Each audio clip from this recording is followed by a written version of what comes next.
आज ही Doubtnut app download करें। Doubtnut पर होगा अब आपके सभी मैथ्स, केमिस्ट्री, फिजिक्स और बायोलॉजी डाउट्स का सफाया। बस अपने क्वेश्चन की फोटो खींचो, उसे क्रॉप करो और तुरंत वीडियो सोल्यूशन पाओ। Download now.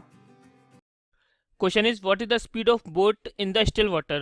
First statement is, it takes 2 hours to cover a distance between A and B downstream. Second is, it takes 4 hours to cover the distance between A and B upstream. Okay तो देखिए यहाँ पे हमें 2 point given है A and B, तो इनके बीच की जो डिस्टेंस है उसको हम सपोज करते हैं A B is equal to x kilometre. ठीक, अब देखिए हमें फाइंड आउट क्या करना है, हमें फाइंड आउट करना है स्पीड ऑफ बोट। तो फर्स्ट स्टेटमेंट के अकॉर्डिंग ये है कि जो डाउन स्ट्रीम जो है वो 2 आवर्स ट्रेवल टाइम लेती है। सो डाउन स्ट्रीम की स्पीड क्या हो जाएगी, speed equal to the distance upon time. Distance है x किलोमीटर का और टाइम है 2 आवर्स का, तो डाउन स्ट्रीम के लिए स्पीड हो गई x upon 2 kilometre per hour. ठीक, अब हमें फाइंड आउट करना है स्पीड ऑफ बोट, और स्पीड ऑफ बोट क्या होती है, so speed of boat is equal to होता है 1/2 times speed of downstream plus speed of upstream. तो अब देखिए फर्स्ट स्टेटमेंट में अप स्ट्रीम के बारे में कुछ नहीं दे रखा, तो अब अप स्ट्रीम की हमें वैल्यू नहीं है, तो हम यहाँ से speed of boat find out नहीं कर सकते। तो सेकंड स्टेटमेंट चेक करते हैं। सेकंड स्टेटमेंट गिवन है कि it takes 4 hours to cover a distance between A and by upstream.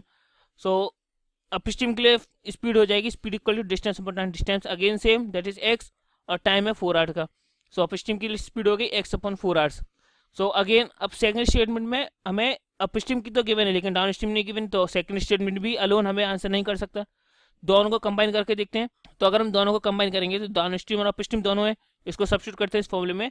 So B की वैल्यू हो जाएगी 1/2 टाइम्स डाउन स्ट्रीम की speed that is x upon 2, upstream की speed that is x upon 4।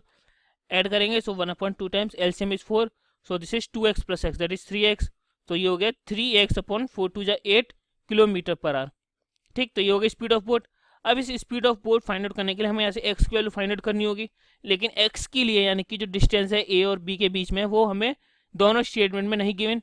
तो that means in दोनों statement को अगर हम कंबाइन भी कर देंगे तो हमें ये जो स्पीड ऑफ बोट है वो कंप्यूट नहीं होगी। ओके, सो दैट मीन्स हम कह सकते हैं कि जो दोनों स्टेटमेंट वो इनसफिशिएंट है इस क्वेश्चन का आंसर करने के लिए। So correct option is D option, that is the data even in both the statement first and second together are not sufficient to answer the question. So D is the answer. Class 6 से 12 से लेके NEET, IIT, JEE mains और advance level लेवल तक 10 million से ज्यादा students का भरोसा। आज ही डाउनलोड करें डाउटनेट ऐप या व्हाट्सएप कीजिए अपने डाउट्स 8400 400 400 पर।